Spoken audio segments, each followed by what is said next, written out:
ऋतुबलधामं हेमशैलाभदेहं धनुजुवन कृशानं ज्ञानिनामग्रगण्यं सकलगुणनिधानं वानराणामधीशं रघुपतिप्रियभक्तं वातजातं नमामि। गुरुर्ब्रह्मा गुरुर्विष्णु गुरुरेव महेश्वर गुरुः साक्षात् परं ब्रह्म तस्मै श्री गुरुवे नमः। अज्ञानान्तिमिरान्धस्य ज्ञानाञ्जनशलाकया चक्षुरुन्मीलितं येन तस्मै श्री गुरुवे नमः।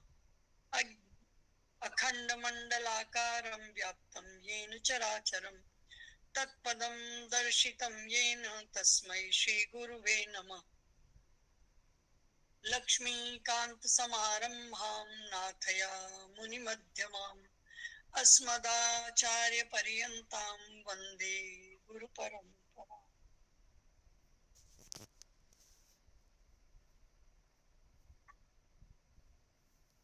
आप सभी के हृदय में निवास करने वाले उस परम पिता परमात्मा को मेरा शत शत प्रणाम, वंदन, नमन।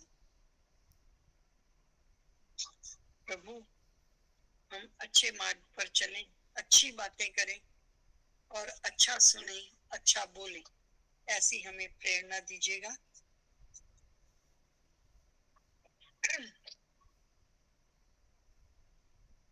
कल हम थे कि किस तरह 3 प्रकार के तप बताए गए। कोई मुझे बताएगा हम कहाँ पहुंचे थे?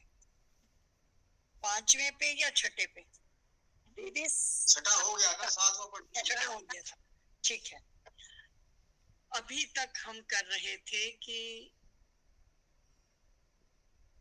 आसुरी प्रवृत्ति वाले लोगों के लक्षण, उनके बारे में, उनका आहार विवाह, उनका यज्ञ दान तप क्रिया इत्यादि।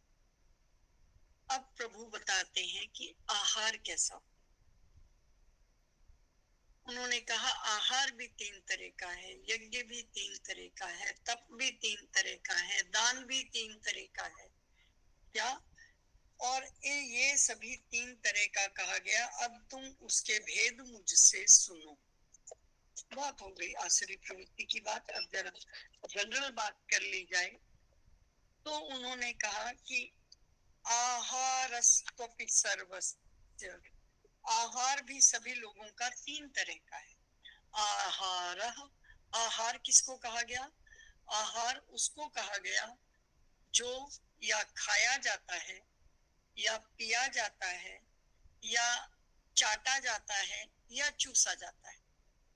15वें अध्याय में पचाम्यन्नम चतुर्विधम, इन शब्दों से प्रभु ने बताया था आहार कितनी तरह का। आहार मुख्यतः 4 तरह का होता है। या हम किसी आहार को खा सकते हैं, या पी सकते हैं, या चाट सकते हैं, और या चूस सकते हैं। चूसने में आम इत्यादि, चाटने में चटनी इत्यादि, खाने में खाना, और पीने में दूध इत्यादि। दूध, जूस, कुछ भी लिक्विड खाने के जैसा। तो इन 4 तरीके का ही आहार होता है और कोई आहार होता ही नहीं। तो उन्होंने कहा आहार, वहीं से आएगा कि आहार भी सर्वस्य, सभी लोगों के लिए, त्रिविधो भवति, 3 तरह का होता है। हे प्रिय अर्जुन, मेरी आवाज आ रही है? प्रिय अर्जुन, ये आहार भी सभी देहधारियों के लिए, सभी मनुष्यों के लिए 3 तरह का होता है। क्या क्या है उसमें? और जैसे आहार 3 तरह का है, वैसे ही यज्ञ, तप और दान, यज्ञ तपस तथा दानन तेषां भेद इमं शृणु, तेषां भेदम इमं शृणु, कि तुम अब उनके भेद मुझसे सुनो। किस किस के? उन्होंने कहा अच्छा, एकदम से प्रभु उनसे तो पूछा नहीं था कि आहार की बात भी बताओ, तो प्रभु ने आहार की बात अचानक से क्यों की? इसलिए कि हम लोग श्रद्धा की बात कर रहे थे। श्रद्धा 3 तरह की होती है, ये बात कर रहे थे। दैवी और आसुरी प्रकृति वाले लोगों की बात कर रहे थे और स्वभाव की बात कर रहे थे। ये सभी चीजें भी खाने से ही तो संबंधित हैं। कहते हैं ना, जैसा खाओगे खाना, जैसा खाओगे अन्न, वैसा होगा मन। तो अन्न जैसा खाओगे वैसा ही मन भी रहेगा, उससे अलग नहीं हो सकता। और तो इसलिए खाने की शुचिता, पवित्रता, समग्रता बताना आवश्यक है। तो प्रभु ने स्वयं से ही उस बारे में बात की कि आहारस्तुपि सर्वस्य त्रिविधो भवति प्रियः यज्ञस्तपस्तथा दानं तेषां भेदमिमं शृणु। कि 3 तरह का आहार होता है, ये तुम मेरे से जानो। ये सभी के लिए है, सर्वस्य, सबके लिए है। आहार सभी करते हैं, सभी मनुष्यों के लिए है कि ये भी 3 तरीके का है। और खाली आहार नहीं, यज्ञ भी 3 तरीके का है, तप भी 3 तरीके का है, दान भी 3 तरीके का है। ये सब भेद मुझसे तुम सुनो, ऐसा प्रभु अर्जुन से कह रहे। कैसे? कि जैसा तुम खाना खाओगे तुम वैसा ही आचरण करोगे, इसलिए आहार के बारे में तुम मुझसे सुनो। और खाली आहार नहीं, मैं तुम्हें यज्ञ, दान, तप के बारे में भी बताता हूँ। यज्ञ यानी हवन, या कहो कि यज्ञ जितनी तरह के बताए गए, अभी इसमें 5 तरह के यज्ञ बताए जाएंगे, 5-6 तरीके के। उन सभी, वो सभी यज्ञ भी 3-3 तरीके के होते हैं। फिर उन्होंने कहा दान, तप, ये भी 3-3 तरीके के होते हैं। चलो मैं तुम्हें सब बताता हूँ, सुनो। तेषां भेद मिमम शृणु। तुम मुझसे यहाँ पर उन सब भेदों को सुनो, उन सब भिन्न भिन्न प्रकारों को सुनो कि कैसे आहार 3 तरह का होता है, यज्ञ 3 तरह का होता है, तप 3 तरह का होता है और दान 3 तरीके का होता है। तो उन्होंने सबसे पहले आया सात्विक खाना। सात्विक के लिए उसके विशेषताएं बताई हैं कि किस खाने को सात्विक खाना कहोगे। आयु सत्व बलारोग्य सुख प्रीति विवर्धना रस्या स्निग्धा स्थिरा वृद्धा आहारा सात्विक प्रिया। कि आयु, आयु को बढ़ाने वाला, आपके अंदर सत्व गुण को बढ़ाने वाला, बल को देने वाला, आरोग्य को देने वाला, सुख को देने वाला, प्रीति देने वाला, विवर्धना बढ़ाने वाला। खाली देने वाला नहीं, इन सबको बढ़ाने वाला। विवर्धना, विवर्धना का अर्थ है विशेष रूप से वर्धन करने वाला, खाली बढ़ाने वाला भी नहीं, भली प्रकार से बढ़ाने वाला, विशेषतः बढ़ाने वाला। देखो क्या क्या बताया। आयु, ऐसा खाना खाओ कि तुम्हें बीमारियां न लगे, तुम्हारी वो आयु में वृद्धि करे। तो आयु में वृद्धि कौन सा खाना करेगा? ऐसा खाना आयु में वृद्धि करेगा जिससे तन और मन दोनों में पवित्रता आए। ये नहीं तुमने मिर्च खाई और सारे घर में घूमते फिर रहे कि हाँ मिर्ची लग गई। ऐसा कटु खा लिया कि पेट में जलन हो गई, अल्सर हो गया। ऐसा सब नहीं खाना, क्योंकि ये सब आयु को कम करने वाले रोग हैं। इन सबसे दूर, जिससे आयु बढ़े। आयु सत्व बलारोग्य सुख प्रीति विवर्धना, की आयु, जिससे आयु बढ़े, ऐसा खाना खाओ। फिर कहा बुद्धि, आयु बिना बुद्धि के तो कोई काम की नहीं है, बुद्धि तो साथ होनी ही चाहिए। तो उन्होंने कहा जिसमें बुद्धि की तीव्रता हो, ऐसा खाना ना खाओ कि पड़े रहो, जैसे पीने की बात है कि पीने के बाद बुद्धि खराब हो जाती है, तो उस खाने के लिए मना किया है। वो खाना खाओ जिससे बुद्धि तीव्र हो जाए, आपकी एकाग्र हो जाए, ऐसी बुद्धि जिसमें कुछ भला सोचने की बात आए, ऐसा खाना खाओ। फिर उन्होंने कहा बुद्धि तीक्ष्ण भी होनी चाहिए और यथार्थ भी होनी चाहिए। बुद्धि के आगे भेद है ना, कि खाली बुद्धि कहने से तो नहीं, बुद्धि तो कोई भी बुद्धि है। जैसे कहा था योगः कर्म सुकौशलम, कोई भी काम, अब किसी ने किसी के सारे पैसे उसके बैंक से निकाल लिए, उसने कर्म भी कौशल से तो किया, लेकिन वो कौशल कैसा है, किसी को दुख देने वाला है, किसी की चोरी है, चौर्य कर्म है ये, तो ऐसा कर्म नहीं करना। तो उन्होंने कहा जो बुद्धि है वो तीक्ष्ण हो, अर्थात पैनी हो, आपको यथार्थ दिखाने वाली हो, यथार्थ को देखकर तथा अनुरूप बुद्धि से आप अपने कार्यों को सतोगुणी कर सके, ऐसा खाना खाए। फिर उन्होंने कहा बल, बल का अर्थ है आपका शारीरिक बल और आपका मानसिक बल। शारीरिक बल, ऐसा खाना मत खाओ कि आपने कुपत्थे कर लिया, बारिश हो रही थी, आपने लस्सी पी ली, जुकाम हो गया, अब छी छी करते बैठे हैं, चार लोगों में बैठ नहीं सकते, नहीं तो सबको जुकाम हो जाएगा, और आप एक कमरे में पड़े हो, फिर अब उसको पचाने के लिए तुम्हें चार गर्म चीजें चाहिए, ऐसा कुछ मत करो। उन्होंने कहा ऐसा खाना खाओ जिससे आपके शारीरिक बल में वृद्धि हो।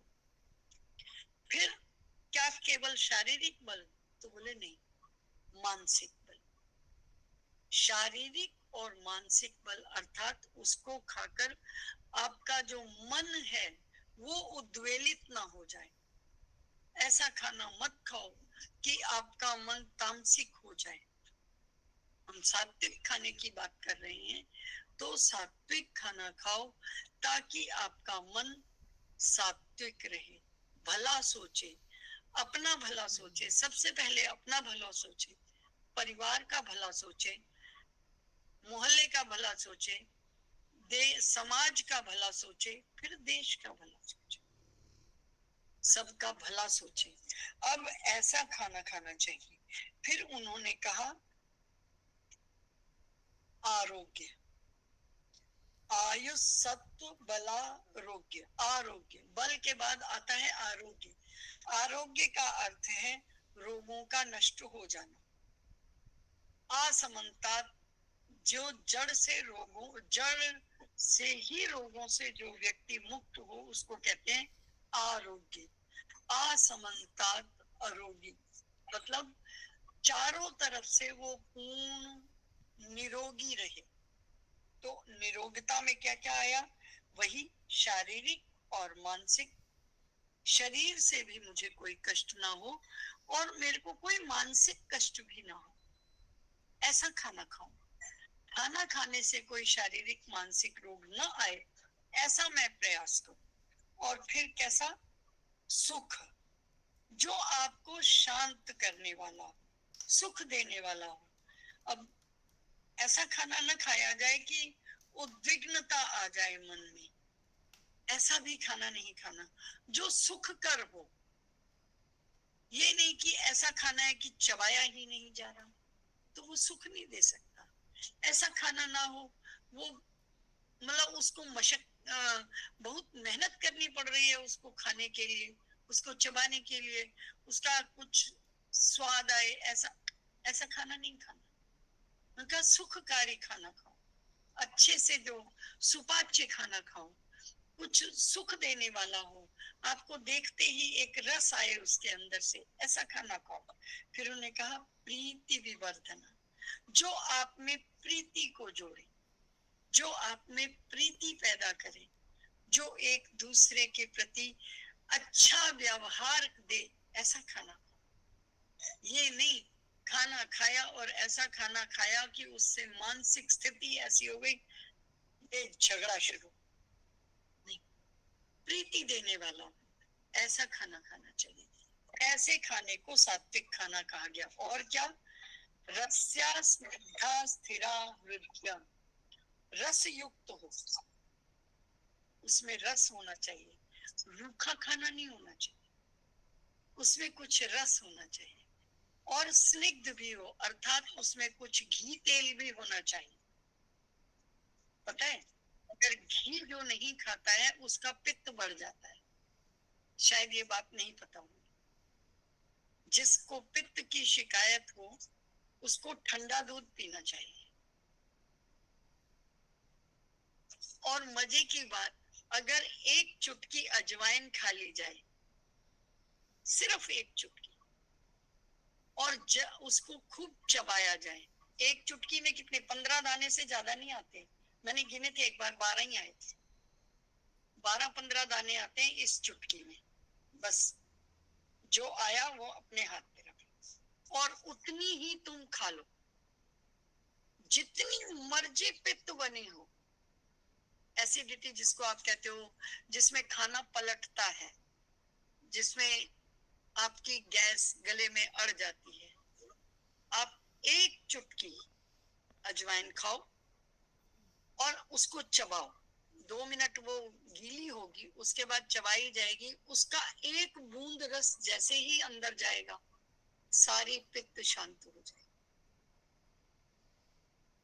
ये पित्त का इससे अच्छा इलाज दुनिया में बना नहीं है, 1 सेकंड का इलाज है ये। जितनी देर आपने खाई नहीं उतनी देर आपकी परेशानी है, आपने खाई और एक बूंद रस अंदर किया, उसी वक्त ठीक। आप 1 गिलास दूध पी लो ठंडा, उसी वक्त ठीक, एक इमीडिएट असर होता है, जैसे दूध का उबाल आ रहा हो और पानी डाल दो 1 बूंद, वही असर होता है, पित्त ठीक हो जाती है। तो कहने का अर्थ क्या है कि कुछ स्निग्ध आप दूध में थोड़ा सा घी डाल के पी, आपकी पित्त शांत हो जाएगी। तो स्निग्धा, कुछ घी तेल उसमें हो। फिर स्थिरेरा, स्थिर खाना खाओ, ऐसा नहीं जो चलायमान, स्थिर होके खाना। ऐसा जो आहार है वो सात्विक कहा गया है, या सात्विक लोगों को ऐसा आहार प्रिय लगता है। देखो गीता में कितनी चीजें बताई हैं, और हम इसको रख देते हैं बांध के बंडल, धूप दिखाए जाओ, या फिर कोर्ट में इसके ऊपर शपथ ले लो। हम अपने कितने अच्छे अच्छे ग्रंथों से दूर हैं, जो हमें सुबह उठने से लेके सपना कैसा देखना है ये भी बताते हैं,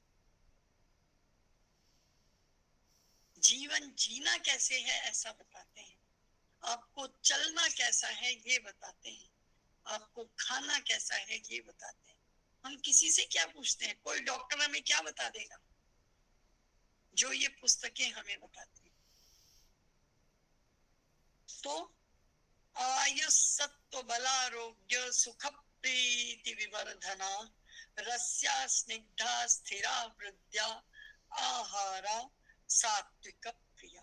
ऐसा आहार सात्विक लोगों को अत्यंत प्रिय होता है, या ऐसे ऐसे आहार को खाने से सात्विक खाना कहा जाता है, या सात्विक प्रवृत्ति का वर्धन होता है। कुछ भी कहो इसको, कैसा भी अर्थ लगा लो, वाक्य विन्यास कुछ भी बना लो, इसका अर्थ है कि ऐसा खाना आहारा सात्विक प्रिय, सात्विक लोगों को ये आहार प्रिय। श्री कृष्ण गोविंद हरे मुरारी नाथ नारायण वा। मुझे लगा कभी 40 तो नहीं है, मैं गिन रही थी 57, 58, 59, 60, हाँ हो गया। श्री कृष्ण गोविंद हरे मुरारी